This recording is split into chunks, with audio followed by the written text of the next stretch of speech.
What's going on, guys? Briar Rabbit here. Today is Friday. That means Zer is back in the tower. He's hanging out by these big black doors near the speaker's tower here.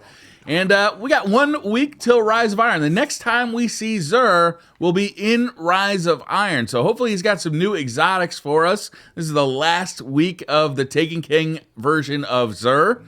So that's pretty exciting. We think he's going to sell some ornaments. We think he's going to have some brand new items. So, you know, just be cautious about how many strange coins you spend this week, depending on how many you have in your inventory. That being said, his inventory is actually pretty good this week. For the Titans, we got no backup plans. The main perk here is Force Multiplier. Shotgun kills, trigger Force Barrier, and Force Barrier's duration is increased.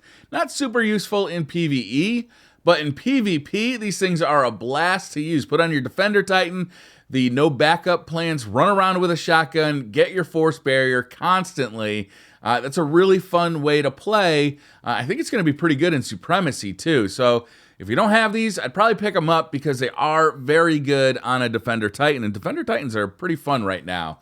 Other perks on this include increased discipline, increased strength, rain blows, impact induction, shotgun loader, and rocket launcher loader. So shotgun loader, rain blows, they go very well together. You're going to want increased strength and increased discipline. That's great. It's a really good roll on these things. I would definitely pick these up if you don't have them already. Next up for the Hunters, another good exotic, and I think this is the first time he's ever sold this, the ATS-8 Tarantella. Main perk here is the Tarantella. Take reduced arc damage from minions of the darkness. Arc grenades and arc blade recharge faster. It's a very good exotic for PvP and for PvE. For PvE, you're taking reduced arc damage from minions of the darkness. That's great. Plus, you get more grenades and more supers for your Blade Dancer. That's fantastic. In PvP, we know that arc grenades are very good. We just know that. The Arc Blade is kind of lackluster, but this is a pretty good exotic for a Blade Dancer. I would pick this up. Again, if you don't have this one yet, I would definitely pick it up, especially if you like to play your Blade Dancer a lot. Other perks on this include increased intellect, increased discipline, auto rifle ammo, fusion rifle ammo, arc burn defense, and arc armor. Next up for the Warlocks, the Heart of the Praxic Fire. Main perk here is Praise the Sun. Further decrease all ability cooldowns while Radiance is active. Greatly increased agility. It's not a bad piece of chest armor. I don't really use Radiance that much in PvP or in PvE anymore. In PvP, it just got nerfed to the point where I think there are much better Warlock classes for PvP. And in PvE, you know, I just don't really prefer it. It's not that fun. It is nice having that panic button of being able to revive oneself after you die. But for the most part, I like to run, you know, more fun supers than just being able to hit an easy button when you die. So, you know, Heart of the Praxic Fire, if you don't have it, it's probably worth picking up, but it's not really something that I run too often. That being said, increased agility is nice, and further decrease all ability cooldowns while Radiance is active is nice, but it just works when you've actually used your super, which is after you died. So, I don't know. It's not one of my favorites, but maybe you'll have better luck with it than I do. It also comes with increased intellect, increased discipline, pulse rifle ammo, sidearm ammo, solar burn defense, and solar armor. Next up, the exotic weapon of the week is Plan C. I'm not going to lie to you guys, this is one of my favorite exotics in the game. I really enjoy it in PvP. I don't think it's top of the meta for PvP, but it is super fun and can really surprise shotgunners who are rushing you.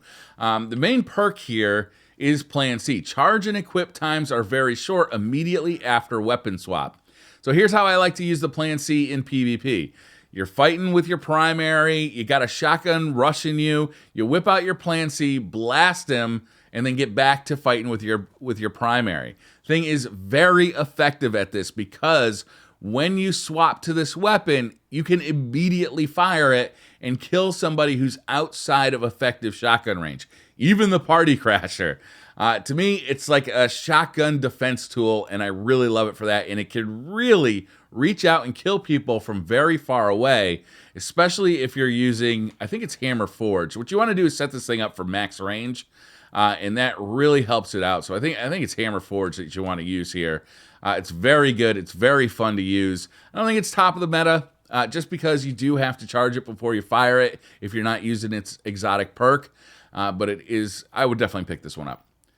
All right, next up we have a Legacy Primary Weapon Engram. So if you're looking for a Year 1 primary exotic weapon, you can buy a few of these, take your chances. 31 strange coins each, though. Man, I don't really recommend it, considering that, you know, Xur's going to probably have new stock next week. You might want to save those strange coins, even if you have a lot of them. For curios, we got Plasma Drive and Emerald Coil if you'd like to upgrade your blue rare Sparrow to legendary status and change the color of the contrail. You can buy one of these and apply it. Heavy Ammo Synthesis, I'm going to be spending quite a few minutes buying these from Xur this weekend to level up factions after Rise of Iron. Of course, we got 3 of coins. You're going to want those brand new exotics, so you're going to want to buy a lot of these. Glass Needles, you're going to want to re-roll those exotics once you get them. So Glass Needles, worth picking up. And, of course, Motes of Light. So, you know, it's not a real exciting Xur week. It's a solid one. I mean, every one of these is probably worth picking up. But what we're really looking forward to is next week. So, for the most part, I'd really recommend holding on to as many strange coins as you can for next week and seeing what Xur has then. So that's going to do it for this video, guys. Of course, you've noticed the infection that everybody is running around with. I'm going to talk a little bit about that in Good Morning Guardians, which will be, you know, a little later. It'll probably come out in the afternoon, just because I tend to stay up very late for the Planet Destiny podcast and get a later start on Fridays than I normally do. Thank you guys very much for watching. Hit that like button if you like the video. Hit subscribe if you're new to the channel. And I'll see you guys next time.